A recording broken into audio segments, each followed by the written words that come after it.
I know cancer is scary, but oftentimes when it's caught at an early stage, it's very easily treated. So that's what I tell my patients they have a family history. Seems like everybody's had cancer. What are they going to do?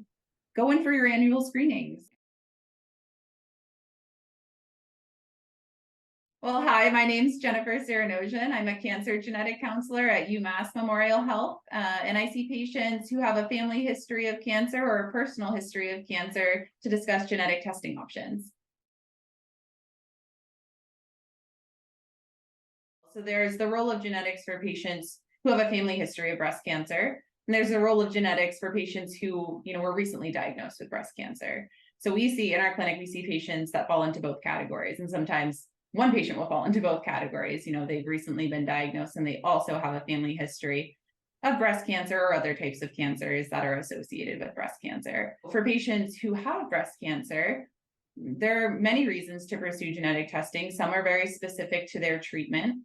So there are potentially different surgery recommendations for patients who are known to be at high risk for a second breast cancer diagnosis in the future. There are potentially different treatment options for patients who test positive for a mutation that's associated with breast cancer risk. And then there's the other side of genetics, where we learn that if there's a mutation, there may be other cancer risks. So beyond the breast cancer diagnosis, in the coming year, should there be additional screenings recommended for the patient? And then we go on to family members. So who else in the family is at risk? And then that's kind of going back to the second category, the family history of breast cancer. So for patients who fall into this category and are seeking genetic testing, it could certainly help us better understand their risk and better guide their screening.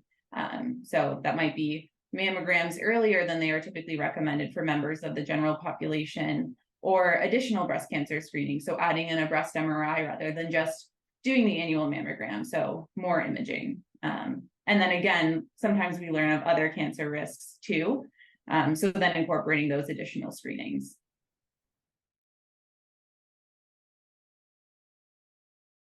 A general rule of thumb, we would say a first or second degree relative who's had breast cancer at 50 or younger, or having 3 or more breast cancer diagnoses on the same side of the family, regardless of age. A first or second degree relative with triple negative breast cancer, so a specific hormone status for the type of breast cancer. Usually those are more aggressive types of breast cancer. And there are other specifics like that, but usually it's the pattern of cancer. So breast cancer, then also prostate, ovarian, pancreatic on the same side of the family, or those younger diagnoses.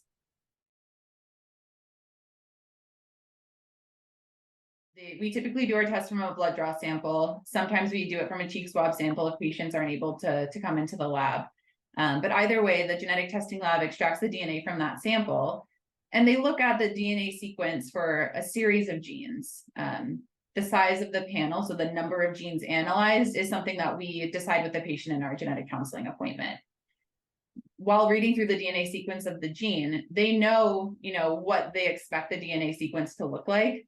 And they're looking for specific misspellings of the gene, the DNA sequence of that gene, that they know disrupt the function of the gene and how it works in the body. So one of those DNA spelling changes is called a mutation. So you probably heard like a BRCA1 mutation, BRCA2 mutation.